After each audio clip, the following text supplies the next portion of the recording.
दोस्तों स्वागत है आप सभी का। इस वीडियो लेक्चर में हम लोग मेसोपोटामिया की सभ्यता के बारे में पढ़ेंगे। देखिए, मेसोपोटामिया की सभ्यता विश्व की सबसे पुरानी सभ्यताओं में से विश्व की सबसे प्राचीन सिविलाइजेशन है। ये आपको जानकर ये आश्चर्य होगा कि ये 5000 ईसा पूर्व स्थापित हुई थी। 5000 ईसा पूर्व यानी ईसा मसीह के जन्म से 5000 साल पहले। और अगर आप इस चीज़ को कहीं कहीं गौर से ज़्यादा इसको पढ़ेंगे तो आपको पता चलेगा कि कहीं कहीं ये 7000 ईसा पूर्व भी लिखा हुआ है।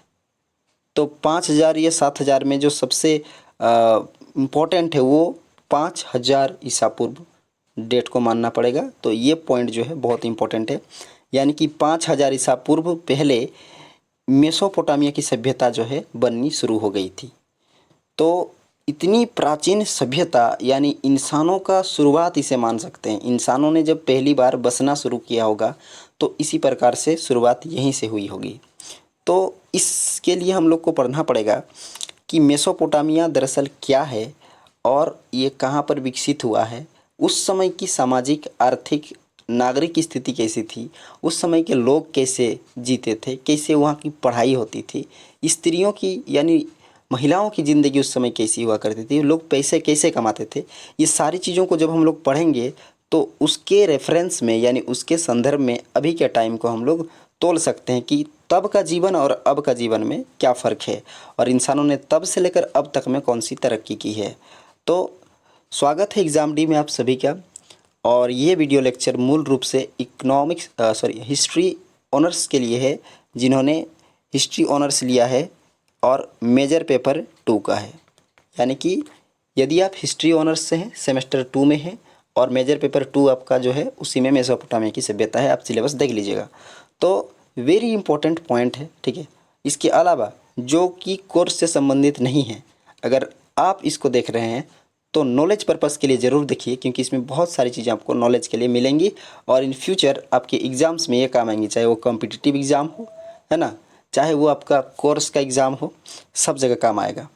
तो मेसोपोटामिया की सभ्यता जो है इसको विस्तार से जानते हैं। देखिए, मेसोपोटामिया सभ्यता की बात करेंगे तो पहला ही पॉइंट आता है कि मेसोपोटामिया नाम यूनानी भाषा के 2 शब्दों मेसोस जिसका अर्थ होता है मध्य और पोटेमोस जिसका अर्थ होता है नदी से मिलकर बना है। अतः इसका पूर्ण अर्थ हुआ नदियों के बीच की भूमि।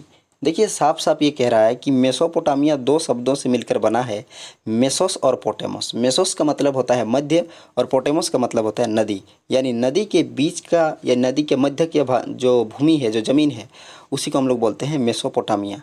यानी 2 नदियाँ हैं, इस प्रकार से 2 नदियाँ हैं और बीच में जो ज़मीन है, इस ज़मीन को हम लोग बोलेंगे मेसोपोटामिया, ठीक है, मेसोपोटामिया। ये मेसोपोटामिया जो है आज इम्पोर्टेंट इसलिए है क्योंकि इस यहाँ से जो है मानव की उत्पत्ति हुई है। अब कौन सी 2 नदियों के बीच हुई है वो देखिए, वो है आपका दजला और फ़रात। दजला और फ़रात नदियाँ जो है उन दोनों के बीच की भूमि में ये सभ्यता पनपी और ये विश्व की सबसे प्राचीनतम सभ्यता है। दजला और फ़रात नदियों के बीच ये पनपी और दुनिया की सबसे प्राचीनतम सभ्यता है। अब देखिए, ये सभ्यता जो है अपने आप में एक ख़ास मायने इसलिए रखती है क्योंकि ये मेसोपोटामिया का खुद का अस्तित्व नहीं है, जबकि ये 3 सभ्यताओं को मिलाकर मेसोपोटामिया कहा जाता है। जैसे कि 3 सभ्यताएं कौन कौन सी है? सुमेरियन सभ्यता है, बेबीलोनियन सभ्यता है और एक आपका असीरियन सभ्यता है। तो सुमेरियन, बेबीलोनियन सभ्यता को एक और नाम जानते हैं अक्कादियन सभ्यता, ठीक है। तो सुमेरियन, बेबीलोनियन और असीरियन, ये 3 सभ्यताओं के समूह को इकट्ठा रूप में मेसोपोटामिया की सभ्यता कहते हैं।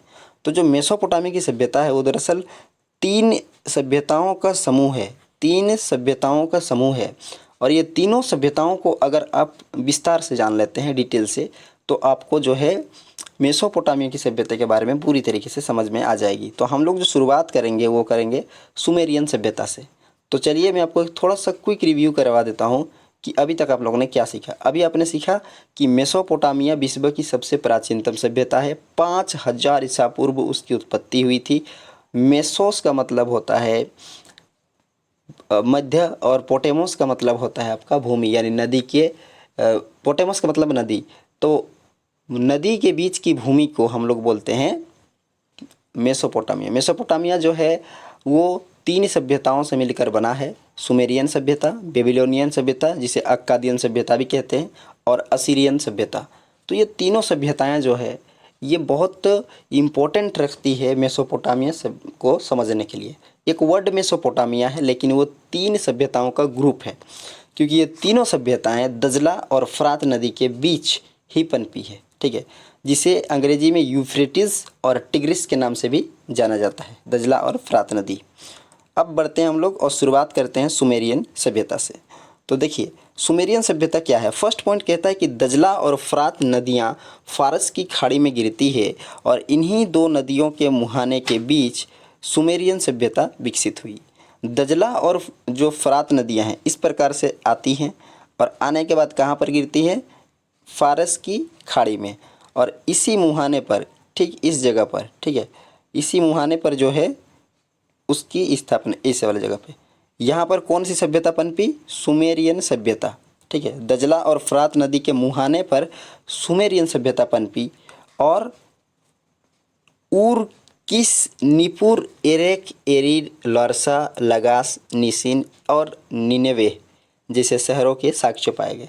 ये वो शहर थे जो मूल रूप से सुमेरियन सभ्यता की पहचान थी। उर शहर, किस शहर, निपुर शहर, एरेक शहर, एरीड, लरसा, लगास, निसिन, निनेवे शहर, ये वे शहर थे जो कि उस हम बोल सकते हैं कि उस एरिया की पहचान थे, ठीक है। देखिए हर देश का पहचान वहाँ का एक शहर होता है, तो यहाँ भी कुछ शहर थे जो कि उसकी पहचान थे। जैसे मैं आपको बोल दूँ वॉशिंगटन डीसी, कैलिफोर्निया, तो आपको संयुक्त राज्य अमेरिका आपके दिमाग में आ जाएगा, ठीक है। अगर मैं आपको बोल दूँ पेरिस, तो फ्रांस आपके दिमाग में आ जाएगा। आपको बोल दूँ लंदन, इंग्लैंड, तो ब्रिटेन आपका दिमाग में आ जाएगा, ठीक है।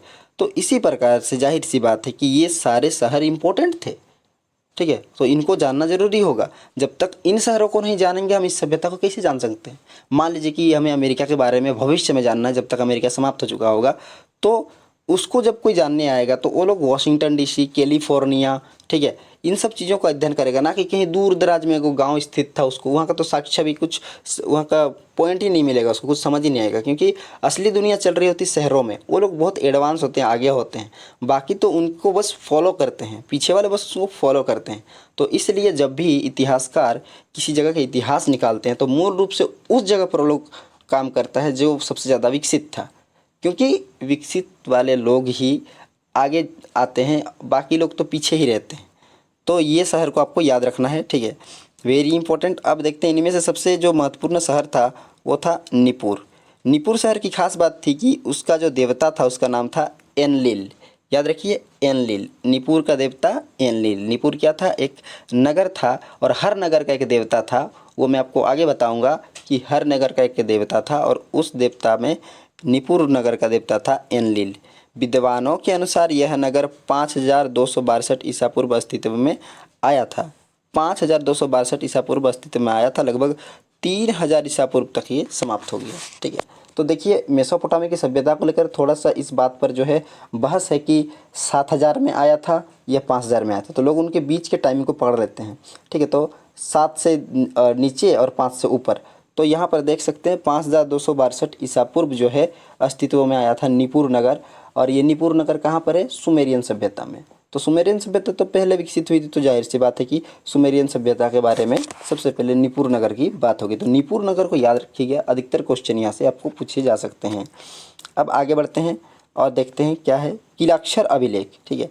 किलाक्षर अभिलेख से ये जानकारी मिलती है कि जल प्रलय के बाद सुमेर में किस, एरेक और उर राज्यों का उदय हुआ। एक बार क्या हुआ कि वहाँ जल प्रलय हुआ, ठीक है, नदियों का बाढ़ का पानी जो है बहुत ज़्यादा भर गया, तो बाकी शहर ख़त्म हो गए, उसमें एक नया शहर हुआ जिसमें था किस, एरेक और उर, ठीक है।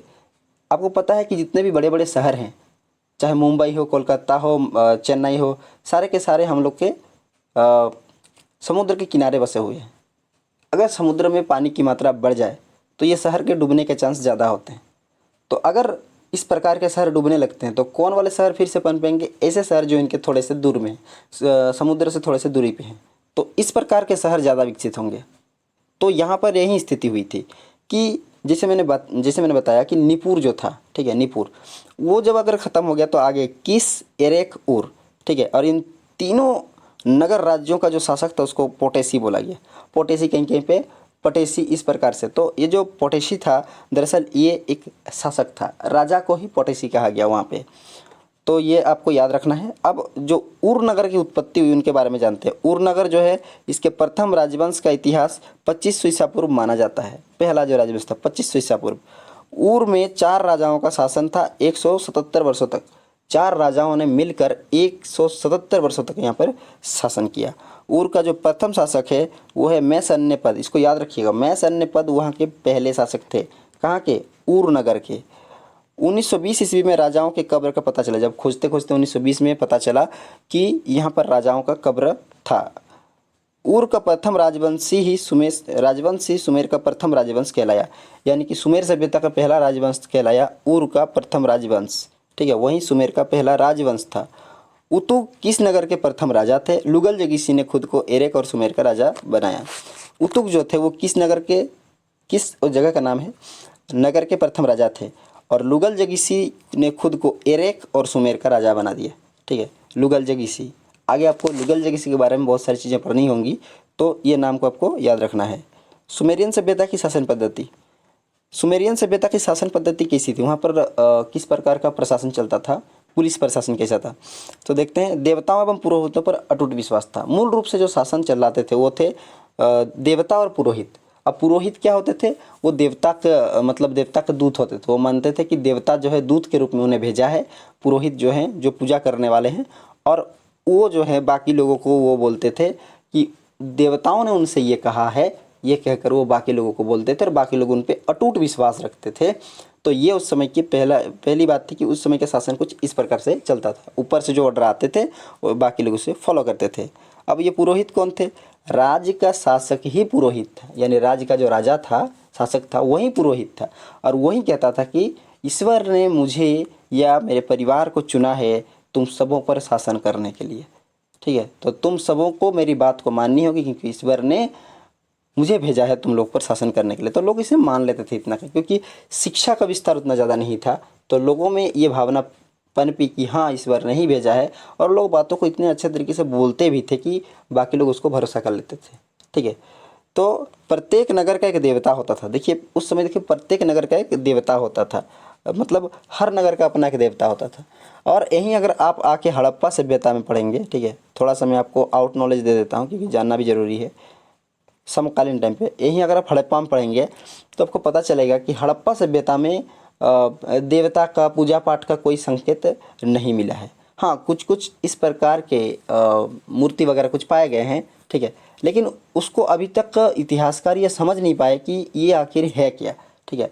तो इसलिए कहीं भी देवता पूजा पाठ इस प्रकार के साक्ष्य जो हैं वो हड़प्पा सभ्यता में नहीं मिले। तो हड़प्पा सभ्यता कई मायनों में उर नगर से बहुत विकसित थी।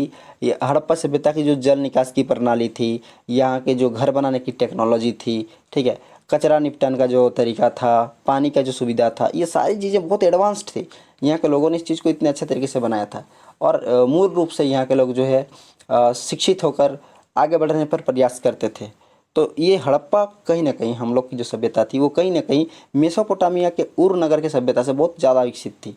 भले मेसोपोटामिया पूरा ना हो, लेकिन हम लोग का जो सिविलाइजेशन था, हड़प्पा सभ्यता, ये उनसे बहुत ज़्यादा विकसित था। बाद में आया तो क्या हुआ, लेकिन बहुत ज़्यादा विकसित था। अब यहाँ पर जो है आक्रमणों से सुरक्षा, कर वसूलना, व्यापार का प्रबंध करना, और राजा का यही प्रमुख काम था, ठीक है। राजा का काम क्या होता था? आक्रमणों से सुरक्षा करेगा। अगर बाहरी राजा इस पर आक्रमण करते हैं तो सुरक्षा करेगा, और इसके बदले में वो टैक्स बदलेगा, और व्यापार को मैनेज वही करेगा। कौन क्या बिजनेस करेगा उस पर भी वही मैनेज कर लेता है। राज का शासक पटेसी कहलाया। राज के शासक को क्या बोला गया? पटेसी।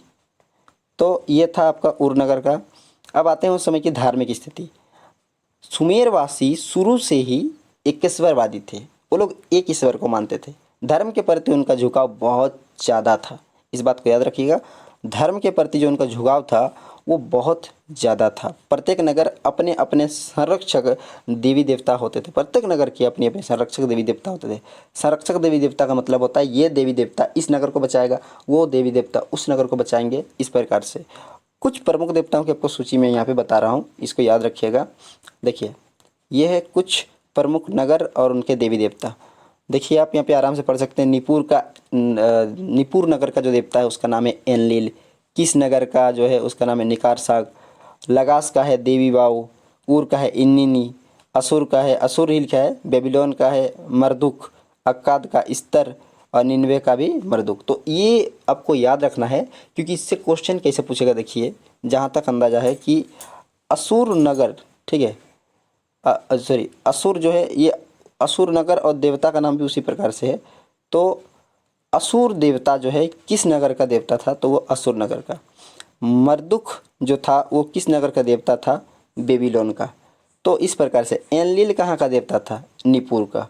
तो इससे पता चल जाएगा। ये लिस्ट वेरी इंपॉर्टेंट है, आपको इसको याद रखना है। यदि आप हिस्ट्री ऑनर्स से हैं और मेजर पेपर 2 है आपका, तो आप प्लीज़ इसे याद रख लीजिएगा, ठीक है। और बाकी जो आप नॉलेज पर्पज़ के लिए देख रहे हैं, आपको ऐसे नॉर्मली में इसको याद हो जाएगा। अब यहाँ पर देखिए, सुमेर वासियों ने इसे मंदिर बनवाए जो ऊंचे लंबी मीनार वाले थे। इन्हें जिगुरात कहा गया। जिगुरात क्या था, लंबी ऊंची मीनार, इन्हें जिगुरात कहा गया, ठीक है। मंदिर थे ये, और इसका मतलब होता था स्वर्ग की पहाड़ी। विशाल ऊंचे ऊंचे मंदिर, लंबे लंबे मीनार, और वो तो मंदिर थे तो इसलिए उनका नाम पड़ गया स्वर्ग की पहाड़ी। यानी यहाँ अगर आप जाकर पूजा करते हैं तो आपको स्वर्ग की प्राप्ति होगी। इसे सुमेर वासियों की मान्यता थी कि देवी देवताओं की इच्छा के बिना कुछ भी नहीं हो सकता। वो पूरी तरीके से मानते थे कि देवी देवता जो इच्छा करेंगे वही होगा, उनके बिना एक पत्ता भी नहीं हिलेगा। ये सुमेर वासियों में पूरी तरीके से उनका विश्वास था अपने ईश्वर पर। सामाजिक स्थिति के बारे में बात करते हैं तो धार्मिक स्थिति था। और समाज की जो पोजीशन थी उस समय कि सुमेर सभ्यता 3 वर्गों में बढ़ चुका था। उच्च वर्ग, निम्न वर्ग, मध्य वर्ग और निम्न वर्ग। उच्च वर्ग में होते थे राजा, अधिकारी और पुरोहित। मध्य में आते थे व्यापारी, स्वतंत्र नागरिक, और जो किसान और दास होते थे वो निम्न वर्ग में आते थे। उच्च वर्ग में राजा, पुरोहित, अधिकारी, मध्य में नागरिक और व्यापारी, और निम्न में जो होते थे दास यानी गुलाम और किसान वगैरह आते थे। ये उस समय की सामाजिक स्थिति थी, ठीक है। लोग इस प्रकार से काम करते थे। सजा देने से पहले वादी और प्रतिवादी की सामाजिक प्रतिष्ठा का ध्यान रखा जाता था। यानी कि उस समय जब सजा दिया जाता था तो ये ध्यान रखा जाता था कि दोनों में से उनकी सामाजिक हैसियत क्या है। यानी कि अगर उस समय किसी की सामाजिक हैसियत अच्छी रही होगी तो जाहिर सी बात है कि सज़ा उनको नहीं दिया जाएगा, सज़ा उनको दिया जाएगा जिनकी सामाजिक स्थिति उतनी मजबूत नहीं है या फिर वो दौलतमंद नहीं है। स्त्रियों की स्थिति देखिए, स्त्रियाँ उस समय की महिलाओं की स्थिति क्या थी। उच्च वर्ग स्त्रियाँ की स्थिति अच्छी थी, जबकि निम्न वर्ग की स्त्रियों की स्थिति बहुत ख़राब थी। जो उच्च वर्ग की जो महिलाएं थी उनकी स्थिति बहुत अच्छी थी, जबकि निम्न वर्ग के जो थे उनकी स्थिति बहुत ख़राब थी। आज के टाइम पे भी देख लीजिए, कहीं ये आपको साफ साफ दिखेगा। जो अमीर महिलाएं हैं, ठीक है, उनकी स्थिति, अमीर घर की महिलाएं, उनकी स्थिति बहुत अच्छी है, जबकि गरीब घर की महिलाएं जो होती हैं उनकी स्थिति बहुत ख़राब होती है। महिलाएं दोनों हैं, लेकिन एक की स्थिति बहुत अच्छी है और एक की स्थिति बहुत ख़राब है। तो यही स्थिति पहले भी थी, आज भी है। दहेज पर वधू का हक था, वो चाहे तो ये पति को दे सकती थी या नहीं भी दे सकती थी। ये एक बहुत अच्छी बात थी कि दहेज पर वधू का, यानी कि जो वाइफ है, पत्नी है, उसका हक होना चाहिए, क्योंकि वो लेकर आई है और वो उसकी इच्छा है कि वो पति को दे या नहीं दे। बहुत अच्छी ये उस समय के नियम थे। स्त्रियों को व्यापार की इजाज़त, देखिए कितना अच्छा है। मतलब कुछ कुछ पॉइंट इतने अच्छे हैं उस समय के कि उसको आज भी अपनाना चाहिए। जैसे कि स्त्रियों को व्यापार की इजाज़त थी। देखिए, स्त्रियां व्यापार करती थी, उस टाइम पे करते थे। तो ये इस मामले में वो लोग कभी बहुत ज़्यादा एडवांस था, चाहे वो दहेज को उसके लिए देना हो या फिर उसको व्यापार करने का अधिकार देना हो। अब कुछ ऐसे भी पॉइंट्स थे जो कि बहुत खतरनाक थे। जैसे पुरुष कर चुकाने के लिए, यानी टैक्स को चुकाने के लिए अपनी पत्नी तक को बेच सकता था। ये भी नियम थे। तो ये नियम तो स्त्रियों के खिलाफ हो जाते हैं अभी के हिसाब से देखें तो, लेकिन उस समय के हिसाब से पता नहीं इस प्रकार का नियम शायद चलते होंगे। तो पुरुष टैक्स अगर मान लीजिए कर वगैरह चुका नहीं पाया तो वो अपनी पत्नी को बेच सकता था, ये उसका अधिकार था। माता पिता अपने बच्चों को बेच सकते थे। देखिए कैसे कैसे नियम थे उस समय के कि माता पिता अपने बच्चों को बेच सकते थे। और एक नियम और है, देखिए, यदि स्त्री माँ बनने से इनकार कर दे तो उसे डुबो कर मार डाला जाता था। तो सामाजिक स्थिति में जो स्त्रियों की स्थिति थी अमीर घर की, उनकी स्थिति बहुत अच्छी थी, और गरीब घर की स्थिति आप देख सकते हैं कि जो गरीब महिलाएं थी उनकी स्थिति इस प्रकार से थी कि उनको तरह तरह के सामाजिक प्रताड़नाओं का शिकार होना पड़ता था। हर चीज़ में उनको ही टारगेट किया जाता था। अर्थव्यवस्था की बात करते हैं। अर्थव्यवस्था की बात करें तो सुमेर की आरंभिक समाज की पूरी इकोनॉमी जो थी वो मूल रूप से खेती, पशुपालन और व्यापार पे समाहित थी। यानी वो लोग कृषि, पशुपालन और व्यापार करता था, खेती करता था, जानवर पालता था और बिजनेस करता था। इसके अलावा वो लोग मछली पालन भी करता था, ठीक है। और सामान ढोने के लिए ऊँट और गधे का इस्तेमाल करता था। इसको याद रखनी है कि ऊँट और गधे का इस्तेमाल वो लोग सामान ढोने के लिए करता था, ठीक है। तो ये उनकी अर्थव्यवस्था थी, इकोनॉमी। विज्ञान और तकनीक में क्या क्या किया उन्होंने? सुमेरवासियों ने पालदार नाव का आविष्कार किया, ये बहुत बड़ी उपलब्धि थी उनके लिए। और चंद्रवंश को 12 चंद्रमाह में बांट दिया, ठीक है। यानी आज का जो 12 महीने वाला होता है ना हम लोगों से कि जनवरी, फरवरी, मार्च, अप्रैल, तो उन्होंने इसको जो है बहुत पहले ही बांट दिया था कि एक साल में 12 महीने होंगे। इससे उन्हें 12 चंद्रमाह कहा था। आज भी वो चल रहा है। सुमेरियन समाज की प्रमुख इकाई 60 थी। वो लोग हर चीज़ को 60 से मापता था, 60 इकाई थी। ये हल बनाने की तकनीक से परिचित थे, लोग हल भी बनाना जान चुके थे।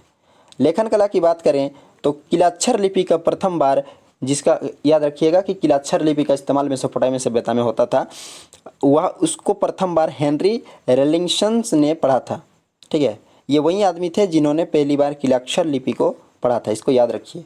कुछ दो प्रमुख नगर हैं इसके बारे में हम लोग यहाँ पे जानते हैं, वो है ऊर नगर और मारी नगर। ऊर नगर की अगर बात करें तो मेसोपोटामिया के ऊर नगर की खुदाई 1930 ईस्वी में व्यवस्थित ढंग से की गई थी और मारी की 2000 ईसा पूर्व ये एक व्यापारिक नगर थी। तो देख सकते हैं कि दोनों जो है ऊर और मारी की बात करें तो मारी जो है एक व्यापारिक नगर थी मूल रूप से। ऊर की अगर बात करें तो घर की दहलीज ऊंची होती थी क्योंकि कचरे को गली में फेंक दिया जाता था, जबकि मारी की अगर हम लोग बात करें तो ये इलाका साफ सुथरा हुआ करता था। यहाँ लकड़ी, तांबा, तेल, मदिरा आदि का व्यापार होता था और यह नगर व्यापारिक होने के कारण साथ साथ शाही नगर भी था, यानी कि यहाँ पर सारे अमीर लोग रहते थे। जाहिर सी बात है कि मारी नगर बहुत ज़्यादा साफ सुथरा था, जबकि ऊर नगर जो है यहाँ के लोग शकुन अपशकुन को मानते थे, है ना। और यहाँ की गलियाँ पतली और घुमावदार होती थी। तो ऊर नगर कहीं ना कहीं अनडेवलप्ड एरिया था, जबकि मारी नगर जो था बहुत ज़्यादा डेवलप्ड था, वहाँ पर अमीर लोग रहते थे और व्यापारी वहाँ का मुख्य काम था। और इस प्रकार से जो है ये आपके दो इम्पोर्टेंट नगर थे, ऊर और मारी। तो ये आपका पहला पार्ट था। इस फर्स्ट पार्ट में हम लोग ने मेसोपोटामिया सभ्यता के बारे में, दजला फरात नदियों के बारे में समझा। इसके अलावा सुमेरियन सभ्यता, बेबीलोनियन सभ्यता और असीरियन सभ्यता के बारे में जाना इनको। और इसमें भी हम लोग ने जाना सुमेर सभ्यता के बारे में। सुमेरियन सभ्यता, वहाँ की सामाजिक स्थिति, आर्थिक स्थिति, महिलाओं की स्थिति, ये चीज़ें कैसी है, लोग किस प्रकार से जीवन जीते थे, कौन कौन सी मान्यताएं मानी जाती थी, उस समय के देवता कैसे होते थे, किस नगर में कौन से देवता होते थे, ये सारी चीज़ें इस फर्स्ट पार्ट में हम लोगों ने पढ़ा। ये आपका फर्स्ट पार्ट था। आने वाले पार्ट में हम लोग जो है बेबीलोनियन सभ्यता, इसके अलावा आपका असीरियन सभ्यता को समझेंगे। उम्मीद करते हैं ये वीडियो लेक्चर आपको अच्छा लगा होगा और मेसोपोटामिया सभ्यता को आप लोगों ने अच्छे तरीके से समझा होगा, ठीक है। Thank you.